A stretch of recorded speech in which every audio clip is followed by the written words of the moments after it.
baby.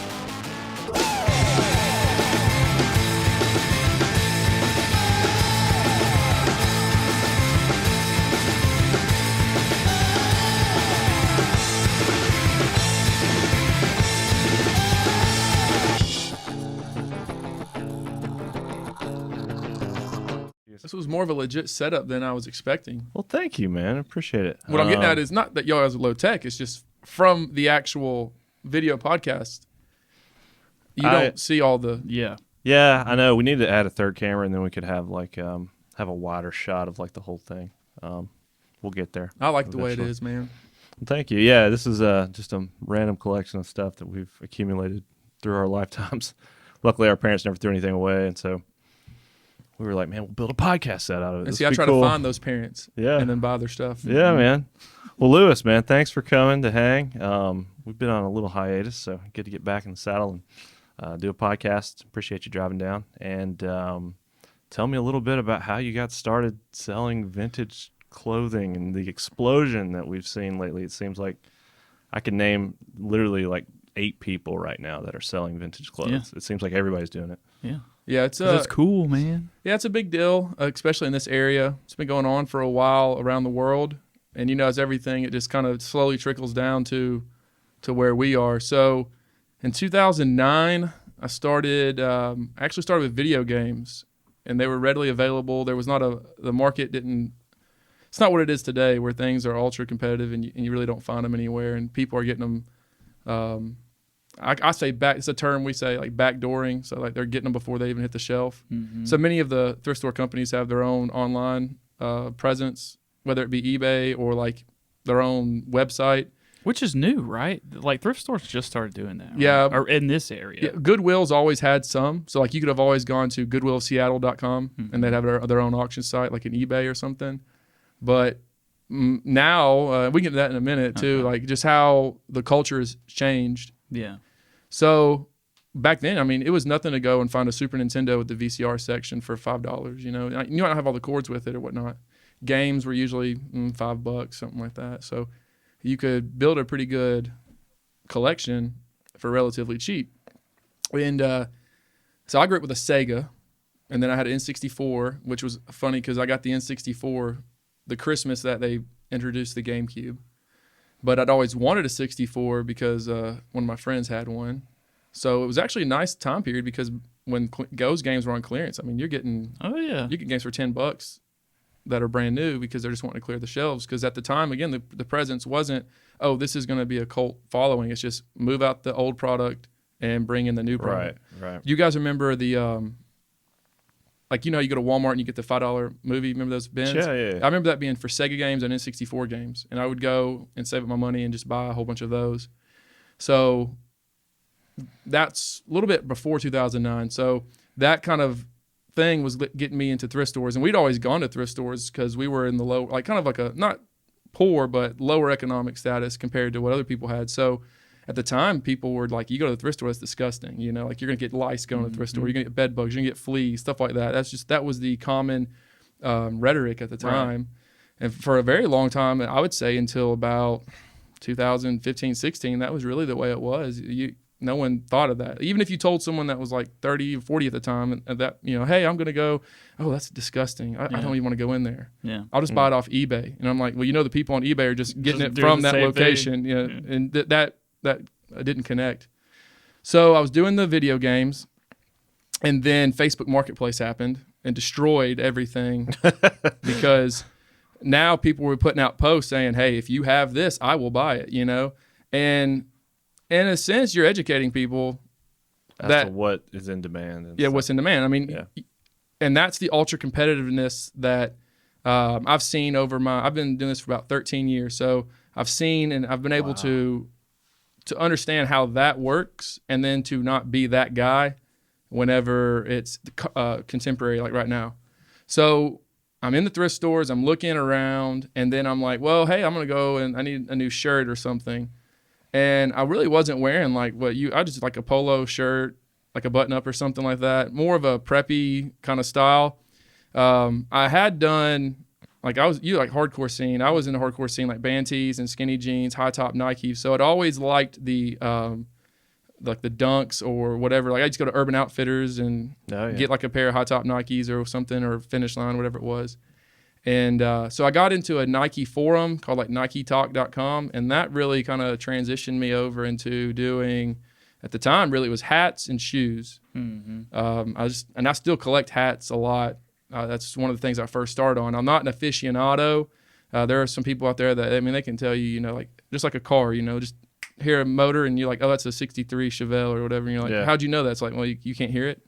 So there's people like that with, well, this is a hat, this is what it is, or whatever. Or shoes, man. Caps. The whole sneakerhead thing is like a whole, oh my gosh. Yeah. It's crazy. Well, that's where I started. So I transitioned from video games, and when I got into what we would consider the modern vintage scene, it was starter jackets, Ralph Lauren, like high-end Ralph Lauren stuff, and Jordans 3 through 5.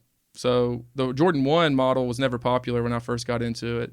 They didn't get popular until, say, 2018. So I might be off of my year there. But if you had a pair of black cement 3s or Aqua 8s, which is a model. I don't know what any of these. Yeah, you were the man, So because those Google Aqua 8. What's an Aqua 8? Come on, man. It's a black silhouette with a like a turquoise and a purple on it, and it was just an off colorway. So the NBA at the time, leading up, like 84 was the year that the Jordan 1 came out. You had to have a certain percentage of color in the shoe, or otherwise you'd get banned. That's where we have the banned ones. And like Jordan used to have a commercial with X's on, like the shoes. Like, I can't wear these. What? Yeah. So now in the NBA, you can wear any shoe you want because it's a fan. Like, they're trying to promote to the fans. We want you to see you in a Lakers uniform wearing green shoes. That would have never been happening in the early 90s. So yeah, those are awesome, man. Yeah, they have a Chanel. The picture. tongue is Chanel, and that's like just a cool feature. And the guy behind its name is Tinker Hatfield, and in the shoe community, he's one of the best known. He's like a Frank Lloyd Wright of shoes. Okay. Somebody that people are like, you actually designed these good. He did most of your famous silhouettes from Nike come in Jordan. $809. Wow. Yeah, that's an inflated value. You got to remember. Okay, here's another thing with selling these. This company might be out of New York, and their clientele has a better income, or like a higher rate of living. Excuse me. Right. The ratios might be the same as income, but those people are willing to spend a little bit more because they just have more money from living in California or Texas or New York. So if you were to find these local, what would you expect those to go for? Used? Well, it depends on the size. So small sizes are for the Asian community. They're typically smaller people in stature, and they like certain models. So you have to know what models they would like. And then for the American population, you might be looking like a 10.5, 12. Then you're going to look at condition. Like they used to do this thing on, as the star count was on the bottom of like Dunks and Jordan 1s. There's these little stars on them, and however many stars were worn off was like how you could kind of help rate the shoes wear, like wornness. Wow. And so you'd be like, those are like 8 out of 10. So maybe I'll get $200. But how often are you coming across stuff like this sitting in like a... Yeah, you don't really. Most like a flea market or something. Men's shoes are the hardest to find, So if you actually find a pair in your size, I wear a 13. So the amount of thrifted shoes I have is like one pair because they're usually just blown out. Yeah. So when you got into shoes, are you sticking to strictly like Goodwill, or are you like making deals with like, I see a deal here, I can buy it from this dude and flip it over here? Yeah, you're going to do that. Like I can get this pair of shoes from a guy for $100. They're not my size, and I'll go online, and that's pretty much how I got started. But I did it with Plato's Closet. Okay. So I would go. Plato's Closet, they're like already expensive though, right? Yeah, but what I would do is I would buy button-ups for $5 at the thrift store, and then sell them to them for $10, and then buy, just kind of double up my money. And that's kind of how it started. And then I was like, screw Plato's Closet, because they're gonna pay me $8 for a $3 shirt, because thrift store prices weren't high then, because thrift stores didn't see value in clothing or video games. It was all like jewelry and furniture, really. So toys too, like Teenage Mutant Ninja Turtle toys. You could find like Power Rangers toys. Dude, we were talking about Hunter earlier. He had a original Power Rangers watch, a Green Ranger Power Ranger watch, and before I could even message him, he was like, "It's gone. Don't worry, don't even try, man." It's like the first thing gone. Yeah. So yeah, man, just like vintage toys and stuff. Yeah, well, like a whole nostalgia, really. So it was the things that I could not afford growing up. So I would go and I'd purchase them for $3, sell them to Plato's Closet for maybe like $8 to $10. and then I'd have store credit, and then maybe I'd buy myself a shirt, a jacket, and maybe a pair of shoes or something like that. And then I was like, screw them, because they're going to put it on their floor for $20. So I said, I'll just do it on my eBay. So I started my eBay. I was just graduated college. I was old enough to get a PayPal, because that's all you had to have then was a PayPal. Yep. But verify your bank account. My mom I had a bank account from work. My mom was really scared, like, you're going to lose your money because she doesn't understand the internet. Somebody's going to rip you off. Yep. Yeah. She had me when she was 32, so she's like 60 something now. And she was just like kind of an older mindset, you know, which was actually good for me, because I got to grow up in a kind of like this weird window of like, my friends are doing this, but at home we don't even have like a remote for our TV, you know. Dude, I know all about that, man. Yeah, like our microwave. I remember getting a new microwave, and our old one I thought would, like, you know, give you like, you could pick in like radio frequencies just by standing next to it, you know. Dude, so that's so funny. Anyways, we would always watch Antiques Roadshow. And well, the one thing on Antiques Roadshow is she's like, you know, keep the box, it's worth more. And so all that kind of went over into what I would do and nowadays like that. So I just go and flip this here, do that there, and then the next thing you know, it turns into, hey, I got an eBay now. I can sell this. I mean, you don't really get much money on like clothing per se. I mean, if you find it for $5 and sell it for $15 after fees and shipping, that's right. You get your initial $5 back, maybe an extra $5. But that beats working at Jack's, you know, and making $5 an hour. Which I think when I first started, we were making like $6.25. So I remember like my raises were just minimum wage going up. They'd be like, "Hey, we gave you your raise of 15 cents." 15 cents, yeah, man. I remember I got a quarter raise one time, and I was like, "This is awesome." Yeah, it's like I'm making $6.35 now. That's great. And then like, oh, but minimum wage went up, and so after we gave you your raise, now you're just getting minimum wage. And we're like, "You're not going to tack that on top?" No, why would we do that? You already gave you your raise. So that happened for like 4 years in a row while I was working at Jack's in high school, and I was like, "Hey, mad respect to Jack's though. I love Jack's." Oh yeah. Hey, it's crazy. I didn't go back to Jack's for years after that because I was just so pissed. You know, those assholes. But anyways, yeah. So I was like, I can do this at Jack's, or I can just sell a couple things online and make a little bit of money. So it's kind of how it just transferred over, and start off slow, and then it just, you know, as everything, it snowballs, and the next thing you know, you kind of get where you need to be as successful as you need to be. Yeah, well, you've got quite the following, solid 10,000 followers on social media and stuff. So. That's an inflated value because I've been on Instagram since 2012, and all the algorithms have changed now. So I've been like 10,000 was it 10.6? I've been that for probably 2 years. I don't get many followers anymore because they kind of suppress your posts unless you pay to promote. Which is what everything's done. Like even on eBay, you can pay to promote your listing. Do you think they notice, or they have something that can tell that you're? Because I mean, looking at your post now, I mean, it's basically all merchandise that you're selling. You think they pick that out? Like, oh, this guy's obviously got a shop man. He's running through. Yeah, I don't know. I'm just probably wondering. Because his page is labeled as product service. Like when you sign up for like a business professional page or something. Yeah. So. Went down the wrong hole. Yeah. Can't breathe it. We have to cut that out. No, man, it'll stay in. Leave it in. Yeah. All right. Yeah, I don't know. I did that. I can't remember when I did that. The switch to products and services. There at one point it was just whatever you would post, people would see it, and you could just spam people all day. Just spam the shit out of everybody. Yeah. Like, well, now it's like you have to. I don't have time to do it.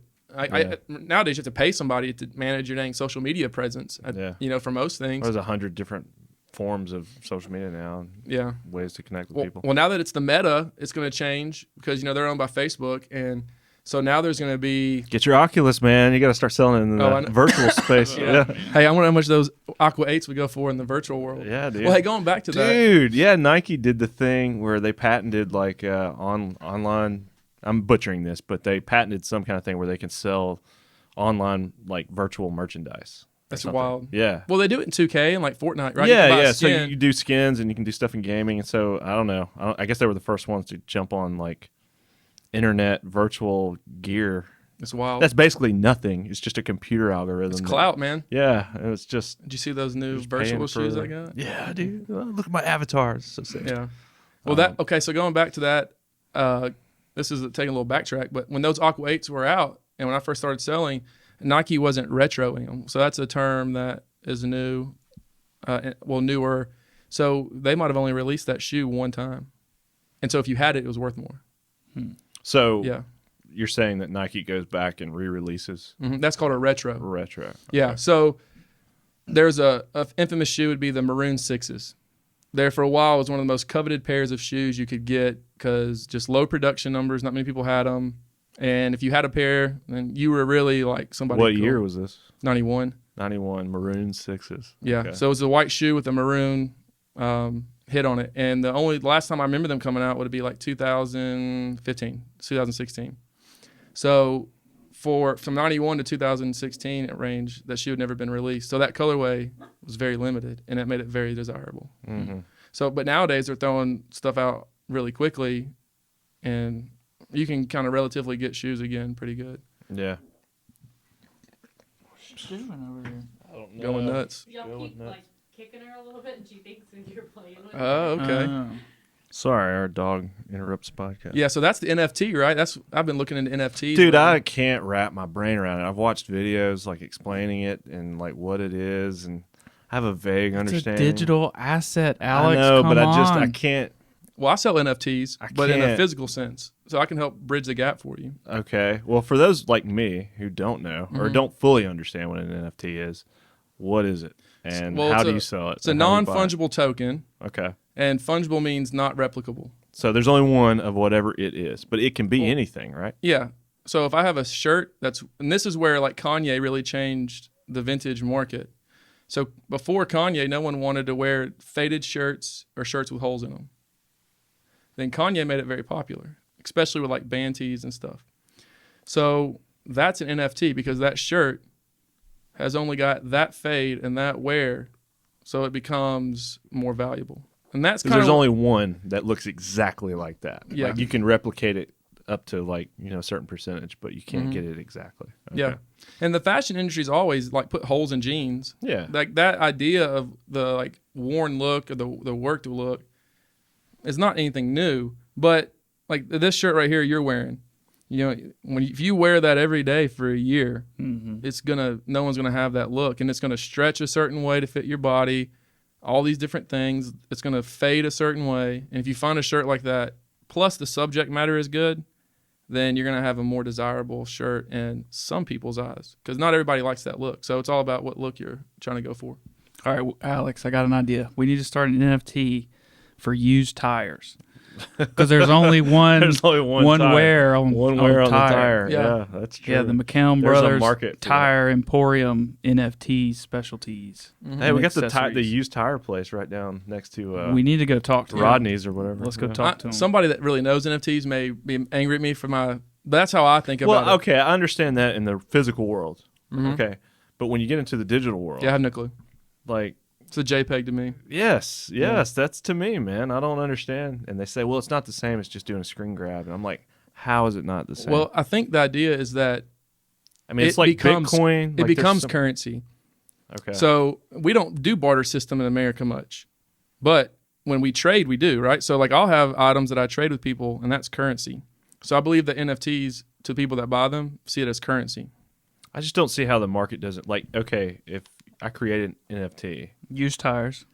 Used tires. I need for you. tires. whatever it is, a digital frog or something. Yes. And then The and I monkey's see a lot of the 8-bit. Yeah, the like, monkey's that's the big like the thing.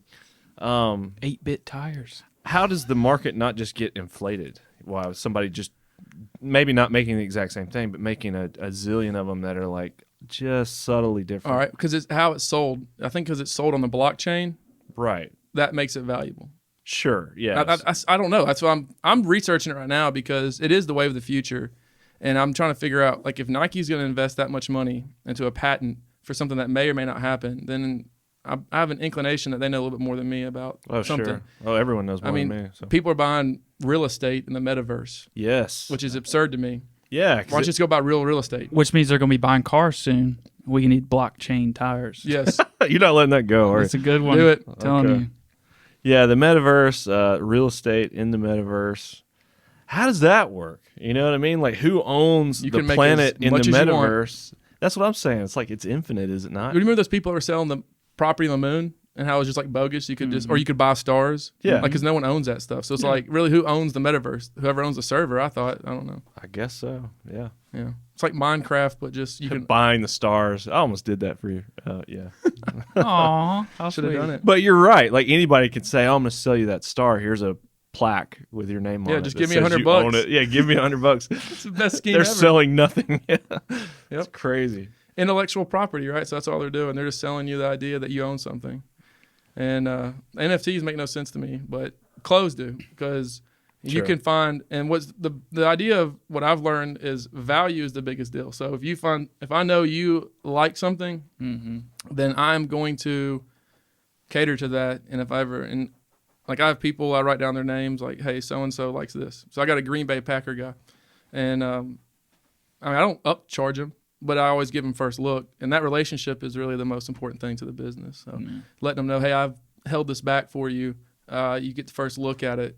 If you want it, whatever. If you don't, then I'll sell it. So like knowing that and having a client list, so to speak. That's cool. Yeah, it's not the best because a lot of my business is not through Instagram. I was about to ask. That was my next Yeah. question. Where do you do the most of your selling? just on the online platforms that you have like available. And now in like today's eBay. yeah, and in stuff today's like market, that? Or marketplace. there's a talk whole about that. portfolio of websites that are geared towards certain things. So if you want to sell on eBay, yeah, anybody can do that. But if you wanted to sell like high-end designer handbags, you might be on Real, which is like a woman's website. Or if you wanted to sell like boho chic tops from Free People, you might be on Poshmark and get a better, you just sell it better because that consumer is on that platform. So yeah, you have to kind of just know the market. Where when I first started, it was just eBay only. Yeah. So how many platforms are you on? Like 5 or 6. And I mean, it's just kind of diversifying your portfolio. Like I know this will be good here. I know that'll be good there. Maybe I put the same thing on 5. It just, I don't know. And some people don't. Some people are just on one platform. I just do certain things on certain ones because I like to do that. Yeah. A lot of it's mental, what we do. So taking pictures, measuring, uploading, that's really the bulk of the work. I was about to say, it's a lot of work, man. Yeah, it's kind of like how you said, like the behind the scenes here. That's the bulk of the work. Actually talking is the fun part. So going out and finding the stuff's the fun part, and then actually getting it to the consumer is the next one. So most of my clients aren't even people that I know. I'd say like 1% are. And that's why I like doing the pop-ups, because I get to meet authentic. I call them authentic followers. Like those 10,000 followers, most of them aren't authentic. Yeah. Because some of them probably dead accounts that just have Sure, been following me since 2012. A lot of them are just resellers too. So what's ironic is there are some people that are really good at, like, they'll have like 1,000 followers, but they're all like people that buy from them. Where I have 10,000 followers, and most of them are just other resale pages, and they tend to not buy from me unless it's a marquee item, or let's say that they collect Cleveland Browns stuff, and I got something to be like, hey, let me get that Cleveland Browns for my collection. And then the chances of them to see the post is 33% of all the stuff that they're going to see that day. And so it's just really difficult unless you do the pay to promote thing. Yeah. Well, the pop-ups are cool, and that was cool meeting you and lining up this whole podcast. Oh yeah, thing. I'm very, very grateful, because we're just talking, and you're like, hey, I got this podcast, I'd like to have you on. So Yeah, that'd be cool. Well, you were talking my ear off, and I was like, man, this is pretty interesting, and like the whole underground world of vintage resellers. And shout out to the Thrifted on 6th market that my brother started putting on. So oh yeah, that's really good. I'm sure there'll be more of those. I don't know if y'all have any other ones lined up. Yeah, we got another currently. one in March. Yeah, I'll be March. there. In March. So Yeah. that was cool. And while we were there, man, you had this awesome UAB shirt. Did you sell that? Is that No, gone? I still have it. You still I've had have that it? shirt for about 6 years. It's such a small market that someone's going to eventually buy it, but they don't want to pay me $100 for 100 it. bones, I man, know. dude. But it's so rad. I don't know what year it is. It doesn't even look like something. It's probably like a 95. It doesn't look like anything that UAB currently sells. Oh, like no. their logos or anything. It's like an all-over print. It's a large. It's got a football player. Dude, it's so cool. So the black and white, and then it has the logo and like the actual screen color print. And the front and the back is the same screen. Yeah. It's really, really rad. It's a men's XL, which is, again, nice, and it's not been shrunk. And Don't give out too many details. Hey, man, I'm still thinking about it. Okay. well, Yeah, UABs. What I usually UAB is my alumni, so what I generally do with UAB merch is I'll wait till I have about 10 items and then bring them to the pop, because that'll take me like a year, maybe 2 years to get that much. Yeah. Because I like to have like a little bit of a capsule kind of collection. That's a way that you can really push items. So like there's some guys that will do like, I'm going to do a movie tee capsule collection, and they'll have maybe their own websites on like a Shopify or whatever. I don't do that because I just don't want. I get enough people coming to my page on platforms that are already established that I don't really want to venture out and do my own yet, because I'd have to then get those people to find me online and then to come to my page and all that. So I just don't do that. But some people have a really good presence, and they'll be like, okay, we're going to drop on the 8th of March or something like that. We're going to drop 100 movie tees that we've been compiling. And now they're not thrifting that. They're buying them from people like me and then just putting them in their capsule collection for maybe like a $10, $15 markup, maybe 20. It depends on what it is. So, you know, I mean, some people get upset about that. Like, why are you going to buy something for me and then hoard it? Yeah, and then you're going to haggle with me and then resell it. But at the end of the day, it's like you're going to give me $60. You're going to sell it for $100, and I'm making $60 off a $5 tee. Like, am I going to be that upset about it? Yeah. Right. You know, but when you come to that realization, things change a little bit. So it's really what you're comfortable with, because if you've already got $50 into it, you're not going to sell it for 60. You know, but if you got it for 5, and you can kind of haggle. It's just whatever you're comfortable with at the time, what your sales are for the day, the month. You know, like I set little quotas for myself every month. Like I want to try to make this much or whatever, and then just do that. So where are you finding the stuff that you sell, and what besides shoes? How do you know? I mean, obviously you have an eye for this, doing it for 20 years or however long you've been doing it. I'd say 10 plus. 10 plus. What are you looking for? What seems to sell the best as far as clothing goes, and where are you finding this stuff? Well, what's odd about that is different people sell things better than others. And I mean, generally I find it at yard sales or thrift stores. You know, that's kind of where anybody gets it. Or through private connections. Like if people, like at the pop-up, sometimes people might be like, hey, I have some stuff, I'll sell you. Most of the time that stuff is hard to get to follow through, because people have like, oh, I have this stuff, I'll sell you. And then they just like, I don't know, it's weird. So sometimes you can get private sales, and those are great if they're, you know, actually good. Sometimes you go and it's just like American Eagle clothes, and you're like, oh, I'm not going to buy anything. This is awkward. But really just thrift stores and yard sales or stuff like that. So are you just always on the hunt? Do you ever turn off the engine? Yeah, you have to. The search engine? Yeah, so whenever I had... You're on the way to the grocery store, you're like... Let me just swing through. Let me see if they got anything new here.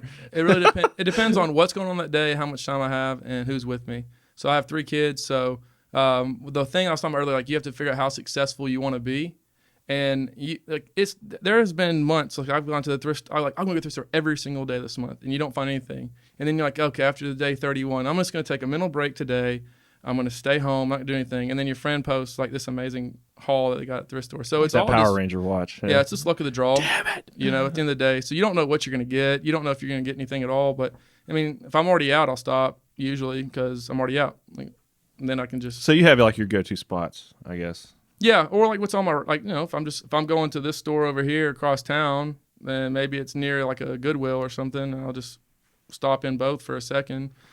Whatever, you know. Maybe I'll find something, maybe I won't. Yeah. So with that being said, I do mainly sportswear items, but other people do what's called true vintage, like that jacket you got from me, the Goodwear jacket. It's more like true vintage, workwear style stuff. Some people just do only women's clothes. So it's really whatever you prefer to sell, and that's the big thing.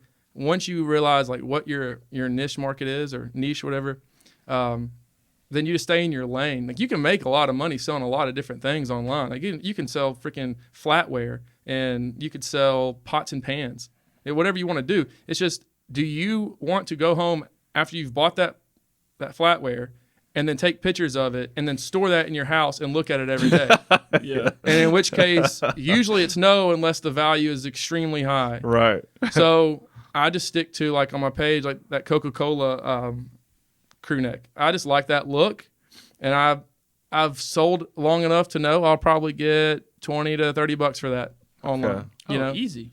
Yeah, I pay and $30 for that. Yeah, I like the retro. would. it's classic. You know, if you like streetwear, Supreme kind of vibe, just a branded logo. Branded logos are very hot. People like that now. So you have to follow, in terms of like what do you know to buy, you have to just follow the trend and know who's an influencer and what are they wearing. So Butthole Surfers shirts are always been rare, but they were never as valuable as they are now until Travis Scott wore one in his video. And then people who don't even care about vintage or the Butthole Surfers even know any of their songs. They just like what Travis Scott's wearing. Yeah. That's so wild. Yeah, like there's a famous picture of Kylie Jenner wearing a Metallica shirt. And then who's this lead singer from Metallica? He has a shirt that says like, or it might James Hetfield. It may be Slayer. I may be getting the bands confused, but either way, it was either Metallica or Slayer. And one of the guys is wearing a shirt that says "Kill the Kardashians," and it's just like a famous like little meme that people have made, where it's like she's wearing the shirt and he's wearing a shirt that says "Kill the Kardashians," and it's just like she doesn't even know what she's wearing. She's just wearing the look, because a lot of these people have stylists. So, like, I rarely sell to a celebrity. If anything, I'm going to sell to the celebrity stylist who's going to probably have a budget of like $5,000, and they're just going to buy a whole bunch of stuff up and then decide whether or not the person actually wants to even wear that item. But that's a whole new lifestyle of the rich and famous, man. Yeah, brought to you by, and then they'll have their stylists who actually wear. Well, you're kind of a stylist in a way because you're doing the hard work. I'll get a wild hair. We'll go to the thrift store, buying stuff for the set here. But after you peruse all the stuff, dude, you're like, and you find nothing. And I'm just like, so like, this sucks. And then you go to like a pop-up that you have, and you've already done all the hard work. Like you have all the cool stuff, and now I just get to pick. I'm much more likely to buy something from one of your pop-ups or from your online store than me finding something that I would actually wear on my own at a thrift store. Like I always strike out, it seems like. In today's market, that's the way it is for me. A lot of times it strike out. I mean, I can go to 2 thrift stores in one day and not find anything. It's oversaturated, and the thrift stores are wise to it. I mean, they selectively pull back things. Like a Patagonia jacket used to be $3.99. Mm-hmm. Now you might get it for $25, or they might just put it on their online store. So are they hiring people that are like, hey, keep an eye out for what the trends are? Yeah, they have lists, and they have like their own department. When did that start? That's relatively new, right? Yeah, since COVID, really. Okay. Yeah. It makes sense. Yeah. And then also, too, COVID got a lot of newbies, which I'm not a gatekeeper. I've been doing this for a while, and so I have a different outlook. And you are my friend if we're friendly, but if we're out together, I mean, we're also competing. So there is a prey versus predator mentality in terms of like not their prey, but like the item that we're trying to find is prey, and we're the predators hunting for it. And there's only so many people you can have in a population until the apex, it falls down. So you see a lot of the same guys out and about, like on a Saturday. You're like, hey, what's up, Joe? You'll see whatever. Yeah, you'll see. You might cross paths. Sometimes you don't cross paths at all for weeks, and then like you'll have weeks that you do cross paths. It's just whatever happens, So you really can't bank on that. And the thing that I've learned is you have to be very cordial with people when that happens. And that was tough for me because I was toxic. You're on my turf, man. No, really, I was. Yeah, I would be pissed off. I was toxic because I'm like, this is my place. I've been here all the time. I've never seen you. Why are you in here? And then you start to learn. Well, hey, they're just doing what you're doing. They're trying to provide for the family. So hey, you want to go over here and look? I'll sit on the other side and I'll talk to you while we look through the rack or whatever. And that's a lot better. So it's a gentleman's agreement when you're in the store. Well, you have to. And you have to establish that. Like I've just told people, like, hey, we're going to try to be cordial about this. And because, it's like a snake's not really wanting to attack you. It's just afraid of you. And then you're afraid of the snake. And it's like, who's going to do what first? So not to say they're snakes or I'm a snake. It's just saying that how do you manage that interaction being positive? Otherwise, you're going to cultivate a community that's ultra competitive. And that's bad. And I've seen that before, and you just don't want that. You don't want people pushing you out of the way or talking about you this way or that way. I mean, then you see him at the next pop-up, and you're like, I got to stand next to this dude for 5 hours and be nice. I would say that the best thing to do in this business is to make friends from the business, but not go into business with your friends. Okay? Because if you're outworking your friend and y'all are on the same page, or y'all are on you're going to be kind of, hey, you need to pull your slack, dude. And then that's going to cause a rift in the friendship. And I've experienced that firsthand on the top. Yeah, this sounds like it's coming from a personal note.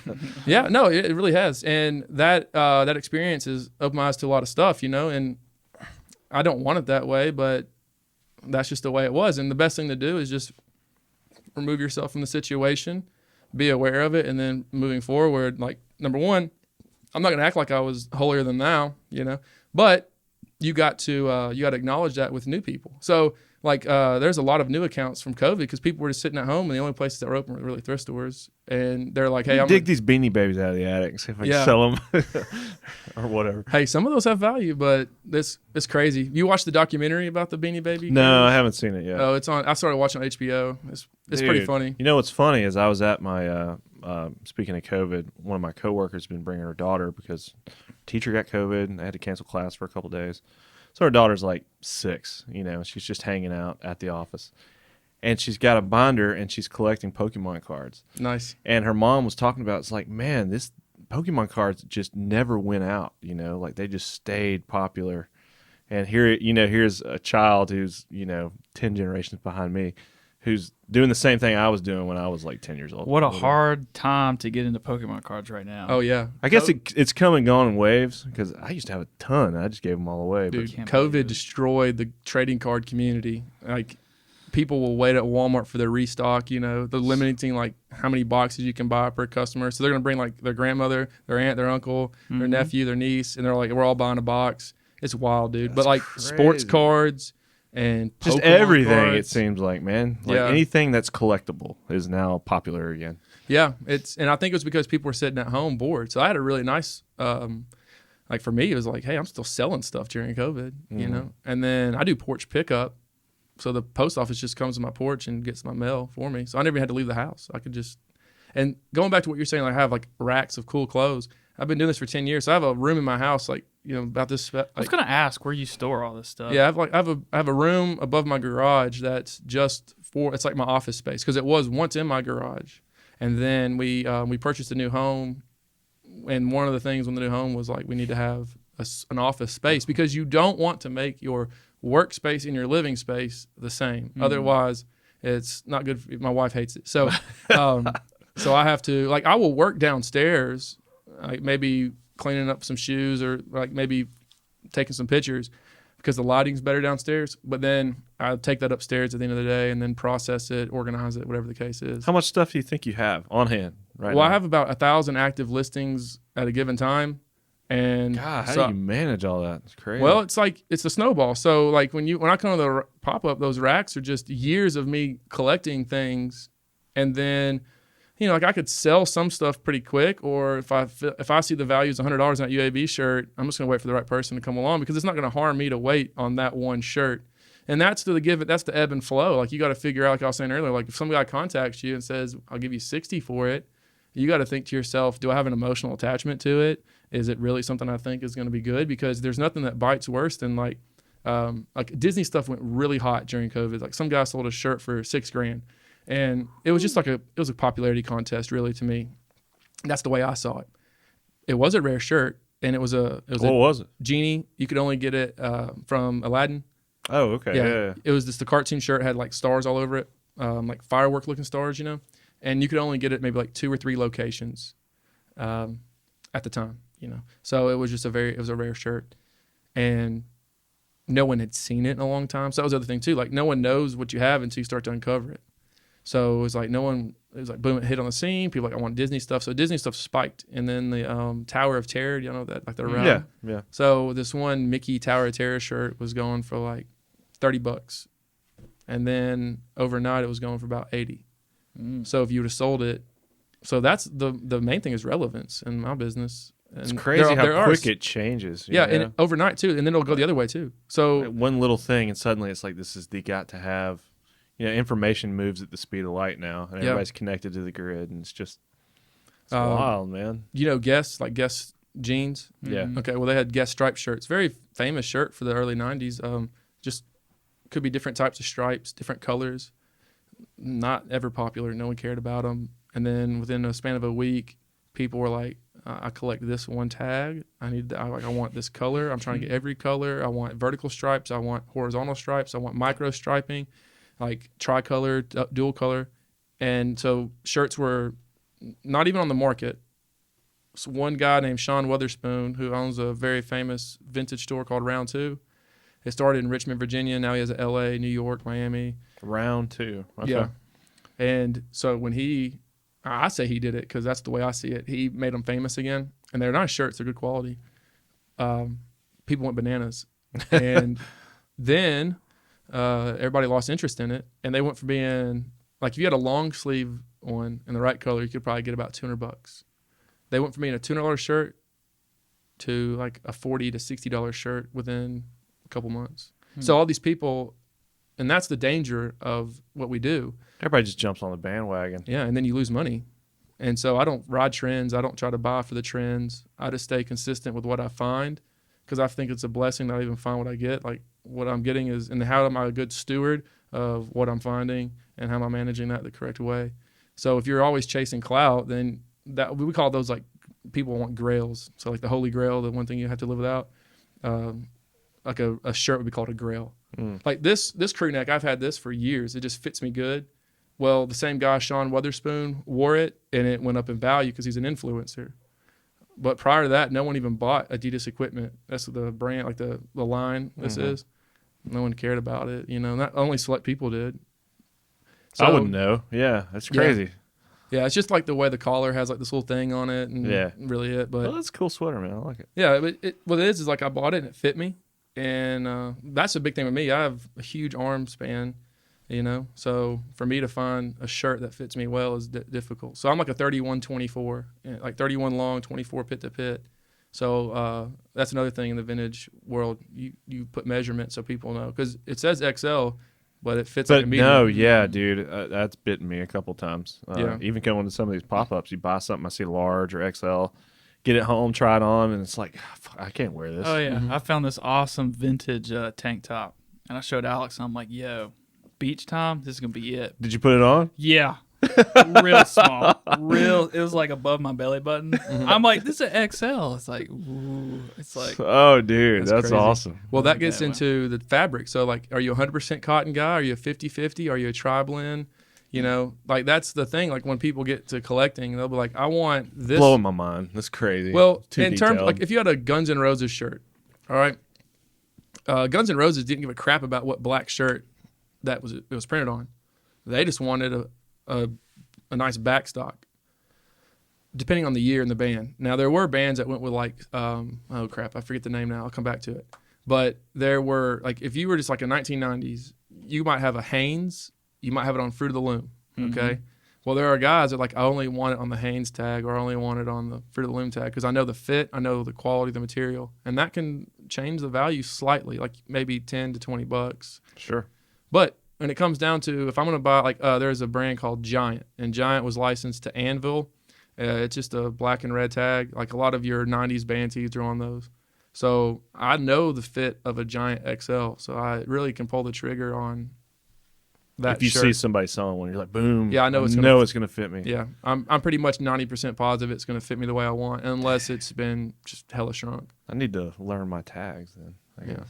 Well, I don't know. I just inexperience, I guess, going to buy vintage clothing. And you don't really, is that like faux pas to try stuff on? Or I guess guys don't let you do it. Oh, no, I don't mind if you try stuff on. Oh, you're cool about it. Okay. Yeah, well, some people, like some things are easier, like a jacket's quicker to just throw on over your shirt versus like, let me try these shorts on and go to the bathroom. I mean, tank top. Generally speaking, if you put a shirt on over a shirt and it still fits you pretty good, you know it's going to fit you okay. Yeah. But like if you put it on and it's still tight, you're going to get a good reference there because there's not much with it, a shirt on over a shirt. It does affect it slightly, but to me, it's not that big of a deal. I feel like I'm being so educated on clothing and stuff.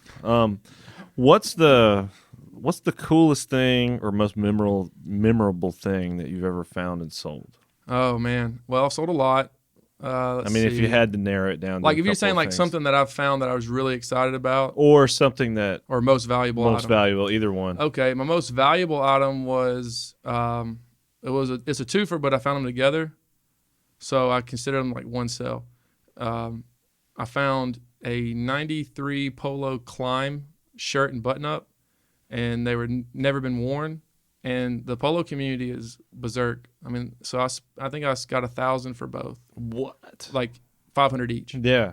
Yeah. Dang. And you probably spent like what, $10 on them? I think I spent 20. They had them because they were new at tags. The thrift had them for $10 a piece. Okay, $20. Turn around, make 1,000. Yeah, that's pretty. Yeah, good. that was a pretty good profit margin. That would probably be my biggest sell. But one before that was like a $500 jacket. That was also a Ralph Lauren, and that was like 6 years between that span. My favorite thing I ever found was just like this wrestling shirt from like a local wrestler called Action Mike Jackson. He's like an Alabama wrestler. And the front of it says, you got a hold on me. And he's doing like this move, like it's like a chokehold. Yeah. Okay. And then the back of it has him with like his old 90s get up on, like, Did you sell that one or did you keep it? Oh, I love it. And then the sleeve, it says 92 national champions for Alabama. So it has like this weird stuff. And it's a pink shirt. Like it was red, now it's faded pink. And like I'll show Dude, you. I know. The way you're describing the shirt, I need to see it. And I looked him up on Facebook, and he's still wrestling to the day, like when I found it. And I just that's one of my most favorite pieces I've ever got, and I've had it for a long time. Yeah. Most of this. Oh, and I have actually the day you met me, I was wearing a Bulls shirt with the 2 rings on it. I've had that shirt for years, and it just fits me so good, and I love it. So most of my collection I don't even have online. Like everything on my page is for sale. Actually, if you scroll down, there's a sweatshirt with a skeleton. Because I made a post about how I've been kind of jaded to this stuff lately. That one right there with the clouds. Oh, I did see that. Yeah, you're talking about. I love this. Yeah, I've seen so much stuff. Like it's hard to get kind of excited. When I found that, I got really excited because the subject matter is really kooky. It's not really Halloween, but it is. It's 90s skateboard to me. Yeah. He's wearing I wear swim trunks and like Converse, or like kind of like that look. So I was really down with it, and then I put it on. It fit me. The silver part is actually like metallic silver screen print, and so that was something that really excited me. Now that's not a valuable item by the least. I mean, I would probably say if I was going to sell it, like $40 to $60. Can you skip through the photos, Katie? I think I just have one on it. Oh, yeah, because just I might have put a Oh, yeah, I have more. Yeah, there you go. Yeah, that's sick. Yeah, it's got a bat. It's got a spider. It's got a black cat. It's just like the retro cartoony thing. He's standing on a grave. Yeah. For what reason? I have no clue. That's cool. I don't even know. Like it's not even really marketing. Go back one. I don't even know who this guy is. So like, I'd like to find out more about what Heartland Apparel Inc. was. I don't know what MCMXCV is. I could look that year up and maybe get an idea. But like somebody actually sat down, drew that picture, and got it screen printed. And I'm the only one that I know has ever had. I've never seen another one. So that's your NFT right there. Yeah, it is. Yeah. And for the right people, I mean, I had a lot of people comment saying it was really cool, which was weird because most of the time when I post stuff, no one really even interacts with it. But it might have been the way I did the post, because I was just saying like, a lot of times I find stuff and I sell it, and that's monotonous. And then occasionally there's something that comes through and you're like, that's going to go into my personal collection. So most of my personal collection I don't even put online. I keep that for like an intimate thing. Like if I invite you to my house, I trust you enough to come to my house, then we're going to go look at some cool stuff. You'll open up the vault. Yeah. And then a lot of times too, like I had there's a certain type of Star Wars shirts, the liquid blue. And I used to buy them all the time because I like Star Wars. Mainly episode 1. That's the first one I watched. My grandmother sent it to me on VHS. And like when you're a kid, you watch the same movies over and over. A million times. Yeah. So I would watch like that and Oh Brother Where Art Thou almost like every single day. Don't ask me. Oh Brother Where Art Thou. Yeah, and James and the Giant Peach. Hey, there's one. Yeah, we watched James and the Giant Peach a bunch. Yeah. So I'd watch those, and then I got online one day. I was looking, and there were these tie-dye shirts with like amazing scenes on them. Like the what is it, Naboo, when they go through the center of the planet? Is that Naboo with Jar Jar Binks and the big fish is going to eat them? It's like the scene is like there's always a bigger fish that's going to get you. Yeah. Okay, I think it's Naboo. When they're underwater. Yeah, like going to the center of the planet, and then the fish is going to eat them, gets eaten by the bigger fish, and then whatever. So like I had that on a shirt. And then I have, I got like a Boba Fett one. It's like these huge, they're called mega prints. So that's not a mega print. A mega print's when it just takes up the whole. That's all over print. Yeah. The all over print's the UAB. Okay. Yeah. Okay. Mega print's just like a bigger version, I might be getting a little bit wrong, but it's just a very big front of the shirt, but the back has nothing on it. Okay. Well, I was buying those for $20 to $30, brand new with tag. And then Force Awakens came out. People started getting kind of hit more into it, and now those shirts are like $200 shirts. So $200. So what I'll do is I'm like, well, I got 7 of these that I bought for like $150, so I'm gonna go sell 6 of them, 5 of them, and keep my favorite 2. And that's kind of what I did with a lot of this stuff. So sometimes when I throw things up that are like marquee, I'm not finding those on a daily basis. We live in like one of the worst areas to find very good stuff. Like if you want to find a band tee, you might get 1 or 2 a year, and they're not gonna be good. It's like country music, you know. So when NASCAR was hot, like we were eating cake down here, because Talladega is right down the Dude. road. NASCAR is, raise hell, praise Dale. Well, one of my favorite thrifted shirts, it's a Food World, like the Food World 500 or whatever. It says just Food World. It's got the race tag on it. That sounds cool. That's my favorite shirt. Well, everybody that sells around here, everybody's got NASCAR in their collection. Like, Yeah. I see that. Even the pop-ups and stuff. It's like NASCAR, like crazy. The jackets, like the Marlboro jackets or Marlboro jackets. Yeah, the Winston 500, Yeah. like Daytona 500, anything. So really up until like now, like the Nextel stuff's getting popular because that's early thousands, but mainly it wasn't. So, I mean, I export all that. I rarely sell that in state. Most of that's going where NASCAR is hard to find, like the West Coast. They don't- Sure. And they're just going for the look. I mean, like, no joke, there'll be 135-pound females that come in and buy like a 2XL NASCAR jacket and wear Just it like swallows them. yeah, they wear it like Ariana that's Grande, it, yeah. like kind of over the shoulder, like still showing with like some pumps and some like Adidas wind pants or That's the look, man. That's Yeah. the look. That's crazy. so that shirt that really got me going. And so yeah, like to find that here is very hard to do. So that gets me going. Like basketball, to find a basketball jersey, it's so hard to do in Alabama. Yeah. Yeah. So you're not completely jaded on it yet. You still find stuff that inspires you. Yeah, but stuff. it's fewer and farther between now compared to what it was when I started. So that's one really awesome thing about doing the pop-ups, because I firmly believe you have to have a mix of like old and new.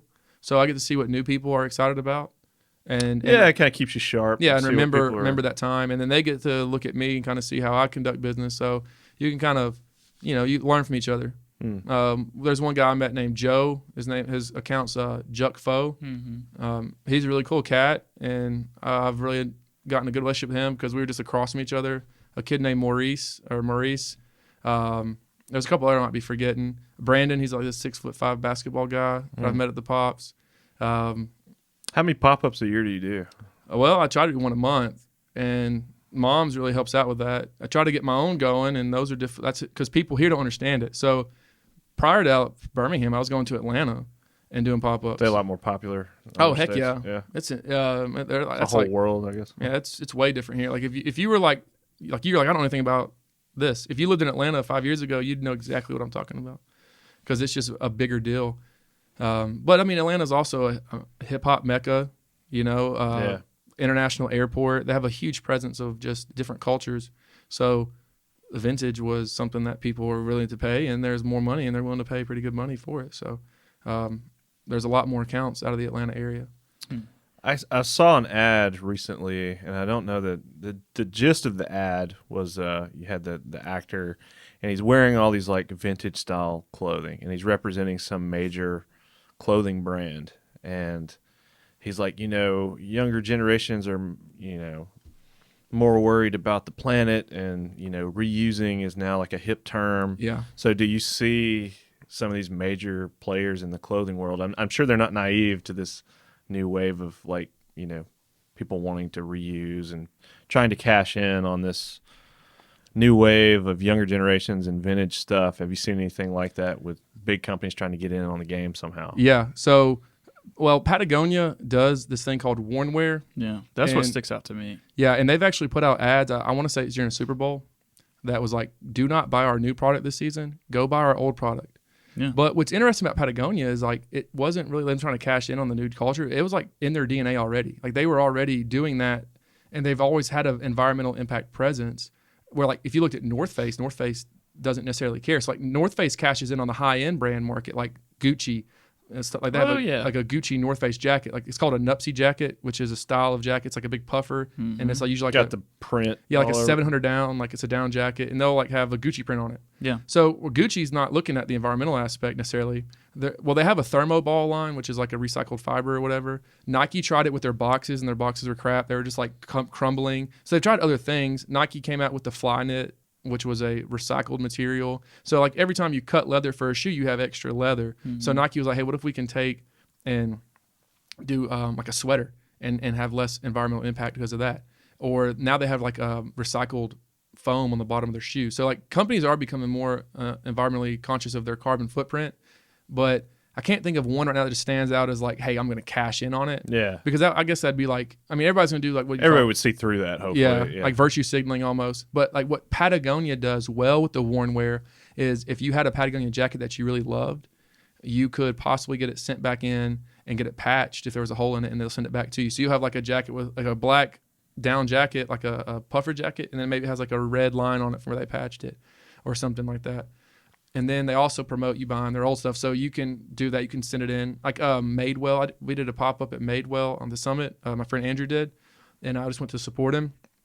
Is that a store? Yeah, and you can actually take Madewell. old Madewell jeans back to them for a store credit to purchase like a new pair. And then they'll just take those. Lululemon will like repair stuff. Certain brands like Osprey, which is a outdoor company for like backpacks and stuff. Like they have like lifetime warranties, like Red Wing. Like there are certain brands that are already out there that will like, we stand behind our product. But Patagonia did it in a way. It was like, we're going to buy yours and then just resell it. And then other companies followed that model. Yes. So Patagonia, I think, would have been like the trendsetter in that area. Oh, that's cool. As soon as you asked that, Patagonia was like. The problem with worn wear is it's almost virtually impossible to get something off there that you want in your size because it goes so quick. Really? Yeah, like the Retro X jackets or deep pile, like Sherpa jackets. Certain prints are very valuable because they only put a print out for each year. And let's say one popped up on Worn Wear and XL, it's probably going to be gone in minutes. And then a lot of times, too, now people have bots that just will search that crap out. Yeah. So it's hard to really get things. That's cool. I have to check out Patagonia's Worn Wear. I like Patagonia. They promote it hardcore. If you just go, it's on their homepage. It's like in the top. That's the first thing you see. But they're getting their product from people. Like I have a Patagonia jacket. You send it I want to go buy something else. I just send it. My incentive to give it back to them is like a store credit. Yeah. I mean, you're not getting a lot for it. But still, it's like 20% off your next purchase or something. You're going to get a little bit of something back for it to get then something you'd want to wear again. Okay. And that's one thing. And then another thing that people are being environmentally friendly about now is like they'll buy vintage blanks for like screen printing and print on those instead of buying a new shirt. Or they'll rework stuff, like take a quilt and make it to a jacket. Yeah. Oh, that's cool. Which is super cool because being in screen printing, man. I was about to ask, do you do T-shirts are not what they used to be. And you mentioned Anvil earlier, and they were acquired by Gildan. And I'm like, I loved Anvil, but now it's not the same. What's your take on comfort colors? And a lot of people go crazy for that. I love comfort colors. Yeah. They're expensive, but I think it's worth what you get. Yeah. Because when I first got into screen printing, I was like, dude, these blanks are so expensive. It's hard to start out printing on something so high and then trying to make a profit on it without $45 T-shirts. But being in the industry a little bit long, I'm actually wearing a comfort color under this shirt now. Oh, wow. So I dig them. I think it's great. Yeah. You know the guy named Charlie does Alabama Vintage? I don't. He's at a store in Tuscaloosa, and he's been doing like a lot of rework stuff on his page. He's a pretty cool dude. He's got a good vision. Like he started up in Huntsville Vintage, and then he wanted to do his Alabama Vintage. And so he's been doing like these. Now I don't like I'm not saying I don't like what he does. I would never, like, that's not my style, you know? But he has put out some really cool, like, reworks of, like, a Coogee sweater and an Alabama sweater, like. Stuff he's doing himself? Or he has stuff he's finding? He's got a seamstress or whoever, like, whatever. Oh, okay, yeah. He's got somebody that's in-house or a friend or whatever that's making those things for him to sell. But he's reworking. So he's refurbishing unused product that maybe no one would have wanted into something new that's a one-of-a-kind item. And that I'm behind that 100%. No, that's awesome. And sometimes they come out and you're like, I don't know. And then sometimes you're like, oh, that's cool. But that's the whole point, right? Because the art is the beauty and eye of the beholder. So whatever you think is cool.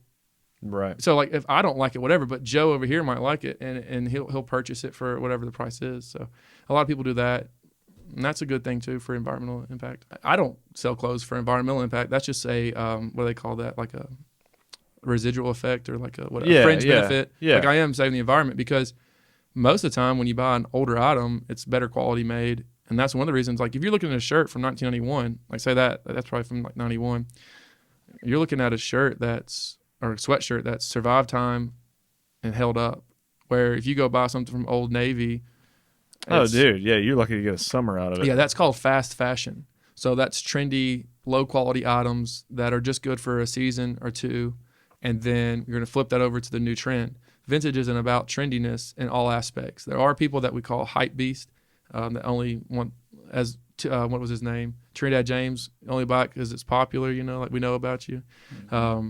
So those people exist, and those people usually fizzle out because once the trend's gone, then they don't know what the next trend is or whatever. Just that's a political thing, and I don't really get too hot up in it. That's why my page is just the product I'm selling. Because if I get on there and start talking stuff. Like, this is good to do. This is me hanging out with my friends. But if I'm always online talking about, hey, this, that, and the other, it's not me. So I don't do it. But some people do, and they have like accounts where they're always telling everything and talking about what's going on. And I just view it and then bring the product to the people that want it. Like that Superman shirt, that's a cool shirt. It's on a graffiti tag, a changes tag, excuse me. Whoever sees an orange one. The problem is no one cares about Superman right now because Marvel's hot. So that shirt's like maybe $20 shirt, even though nobody's even though the tag that it's on, which is a changes tag, a changes tag. What is that? It's is that a like it's a that's brand. the brand of clothing that it's printed on. No, just the brand of the shirt. Oh, okay. Yeah. So shirt manufacturer. I should have one. There it is. Changes. Yeah, you'll see like Sesame Street on those. Like the Sesame Street ones on that tag are very hot, like very very good price. Actually, Retro Man, who's a good friend of mine, he has a Beaker one on that. I think on that tag. And that's like a very expensive. I would never even think to look at the tag, and that would mean nothing to me other than the size and the information that it tells you. Yeah, well, for a lot of people, it's just the time it was made. Okay. Yeah, like you can know that's like 95 to like 2000 range. That's what I would say. And I'm not always the best. So like one thing is people think that since I've been doing it so long, I like know everything. And like you know a lot, man. Well, I make a lot of you mistakes. know a lot more than I do. I make a lot of mistakes. So like I might get my date range off on that. But the problem is I don't find many of those shirts, because pop culture stuff's hard to get in Alabama. So to actually find like a really cool, like if I found a Pulp Fiction shirt, like that would really get me excited. Yeah. Like if I found like a legit one with like, what was her name? Uma Thurman on the bed.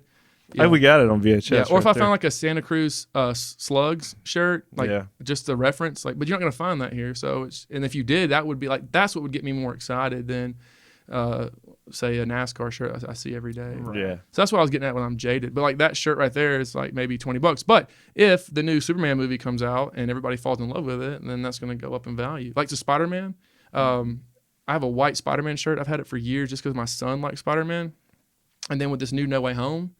Jokers were getting like up to $100 for like these Y2K Spider-Man shirts. Really? Yeah. So Y2K would be, year 2000. So vintage is 20 years. So technically like 20 to 25 depending on who you talk to. So the YouTube and like the new generation has really like muddled that in my opinion. Because like what actually qualifies. Yeah, because you could like people with like 2009, like the Heath Ledger stuff. They're like vintage accounts were posting that, and I'm thinking that's not vintage. That's contemporary. That's more of a modern thing to me. But again, it was because Heath Ledger passed away, so it was relevant. Those shirts were taken out of production. Like I had one time I had a Four Horsemen shirt, which is a wrestling group, and one of the guys, there's a documentary like he killed his family and like they took him off the shirts. So like if you find that shirt with him on it, it's a very low production rate. Really? Yeah, because he was a key. Who was the wrestler? What was his name? I can't remember. There's a documentary on it. Yeah, I wasn't a big wrestling kid I just did like the Stone Cold, like the Rock stuff. But there's some people out there that they are hardcore wrestling. Benoit? Maybe. I think he had a bald head. Something. But yeah, he went and did some crazy stuff. And they were saying it was because of the like concussions and concussions. Yeah, and a lot stuff, of that stuff. Like his mental mental capacity, whatever, was like altered because of wrestling and just the stunts that he would do.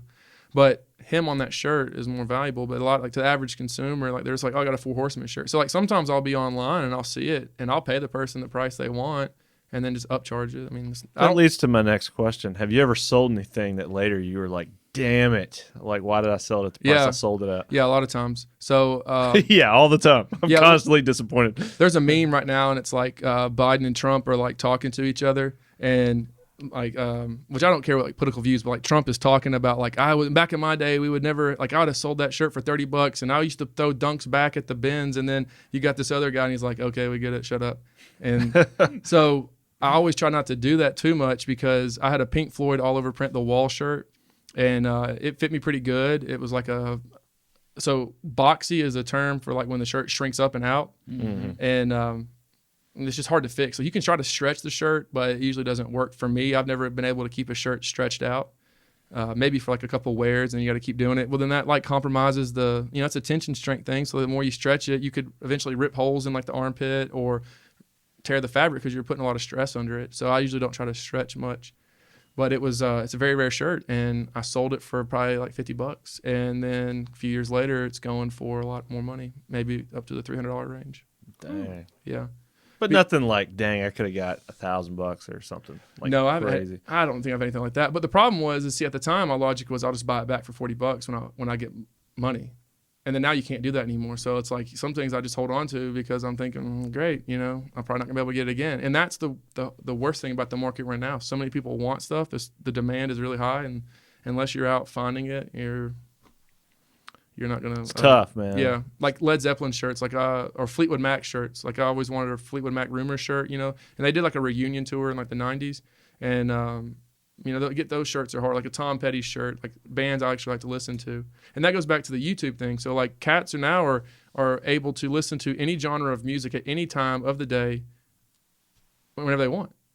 So like when I was growing up, you had a cassette tape, right? And then that turned into a CD player. People didn't stream really. So like when I was really cutting my teeth, MySpace, music pages, finding the band, your friend actually had to tell you, hey, check out this out, yeah. You're going to like this band. Or you would like open up the album cover and like read the bands they said thanks to, and then try to figure out who they were. Maybe there was like that's what I would do to find new bands. So nowadays you can just be told, hey, your listeners like this. And so younger people are just able to blend in. Like we think this is like, because when you're 15, you think 30's old, and then they're old. They're like 35. Oh, and then when you're actually, my God, they're ancient. And you meet someone 35, like I'm not old. 55's old, So when you have a 15-year-old person who has a very skewed look on what old is, they'll be listening to Nirvana and then go and listen to Led Zeppelin maybe, and they want both of those shirts. And then they're listening to some K-pop band the next one. So they want all three of these genres from all these different time periods. So demand is very high because you can be accessible to all those things better because of the internet. The internet. That's my opinion. Yeah, that's good. That's good view, I guess. Yeah. But it makes it hard to buy stuff you want because, and then if you're always trying to figure out what's the next thing, you're just gonna waste your time. Especially if you're trying to be competitive and sell. Yeah. It's insane. Well, dude, I feel like I learned a lot. It's cool. Well, how's business going? How was Christmas for you? And it's great. How long are you going to keep doing this? Well, I probably do it for the rest of my life, but will it always be closed? I don't know. Like I said, you can sell anything, so it may change over the course of the years, but I have good knowledge in like how to do the online stuff. So mostly clothes, though. You said you do sell clothes, other things, video games, toys. That's what I like. Pulp culture stuff. I don't do big items like I call these objects. Like I don't do these bigger objects because of storage, shipping, and do we have anything on our wall that jumps out at you? You're like, damn, that's awesome. Being you have a lot of cool vintage collector that you are. Yeah, I like your cameras. So some of those Handycams can go pretty good. Like I just added that one. Yeah, we dug that out the other day. That was my first camera. Yeah, people like those. If they're working, like it works. Yeah. The jack button works. The battery works. Like you can probably get a couple. Depends on what you're paying for it. But if you pay 20, you might get like 80 to. And some of them go up higher than that, depending on if they're like lo-fi or whatever. So again, that's just stuff you have to be interested in to like research. So I like electronics, so sometimes I'll just go and research like a Canon, That's so camera. crazy, yes, because I still have a Sony Handycam. I bought it at Walmart. It couldn't have been $120, but the one of the buttons broke on it, and I was like, I like the look of this. Let me get another one. They're going for $600 on eBay. Yes, $600. Dude, you want to talk about crazy? This little TV I've got back here. Mm-hmm. I wanted a little vintage TV to put down here in the set and play Nintendo on and stuff.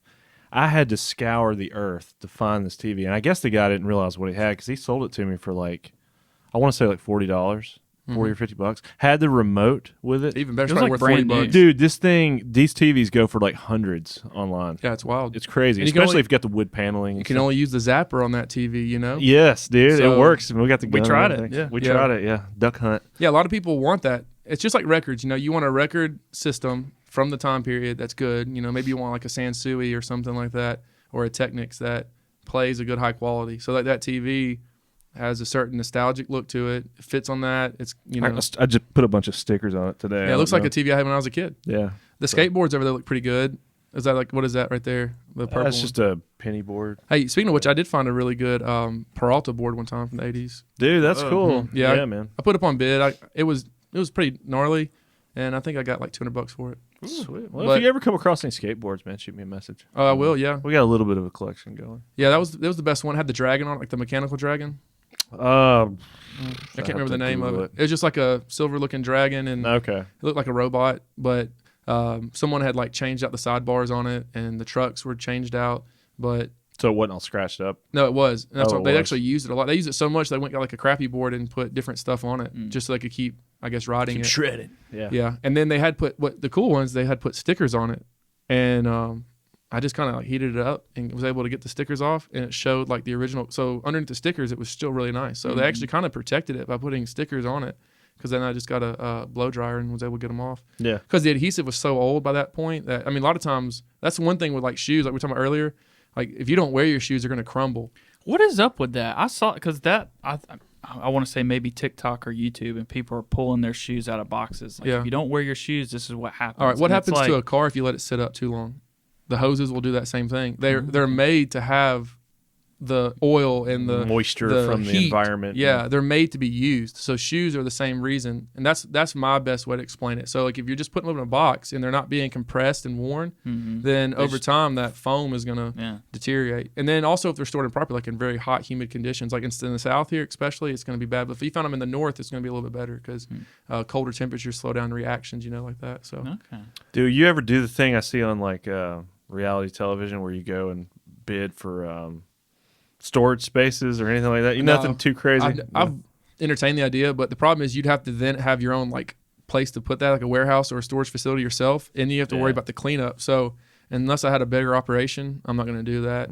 Unless you could do it in cherry pick and then just take everything to a donation center, I guess. But or the dump. yeah, that would just, for me, that would take, the risk is not worth the reward to me on that. But some people do, and they make pretty good money. So again, everybody has to find their market and just go with what they do. So for me, I figured out what works best for my family early on, and I have like the set days I go and whatever it is, and I do it then. And then when I'm not doing it, I'm with my family, and that works just perfect. It's a good balance. So that way I'm not taking away from one thing, because a lot of times, like I was saying earlier, you go out for 30 days in a row. I never done that. I'm saying like a story if you did that, Yeah. You go out for 30 days in a row, and the next thing you know, you don't find anything. It's like you get humbled and you figure out, hey, that wasn't as important as you thought it was. And if you'd have just maybe stopped in on the way to the grocery store, you might have found something really cool because you were maybe doing it the right way. And that happens all the time. You'll just be out. Like, I remember one time I was driving on the road, no joke, and we were going to get pictures for Christmas with my family. And there was like a Christmas tree farm that you could go and take pictures for free. You just had to bring your photographer. All right. We're driving on the road and I look over and there's a guy with a barn and the door is open and he had a clothing rack in there. And I stopped and said, hey, is this stuff for sale? And he said, yeah, you can buy whatever you want.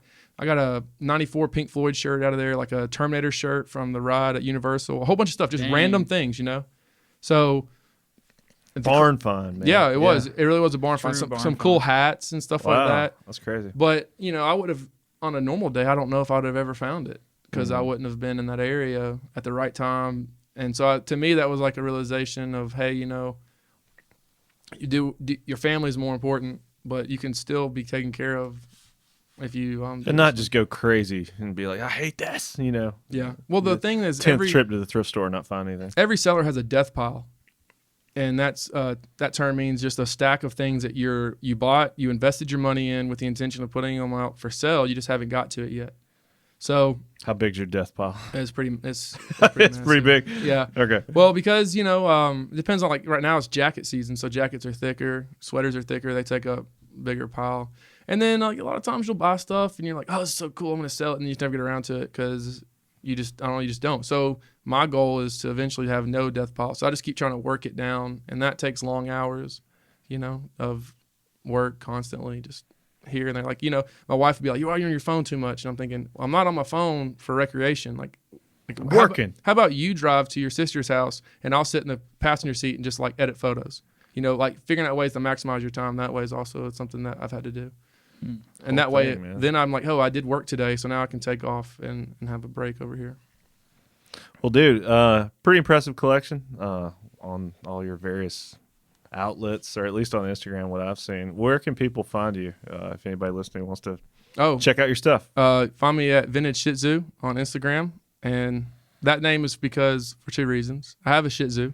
I had two, and also because when I was thinking of the name at the time, everybody had vintage in their name, and then it was like thrift, and now it's like funny names like I can't even think of one. Juckfo. Yeah, Juckfo. Yeah. And then I was like vintage shit, So Vintage Shih Tzu. Vintage Shih Tzu. Yeah. Funny. Yep. Hilarious. Well, good. dude, thanks for coming to talk, and I feel like I learned a lot more about the world of clothing resellers than I ever thought possible. So it's wild, man. It's like a science. It's crazy. Yeah. But yeah, man, it's cool having you. Thanks for coming, Hank. Definitely. No problem.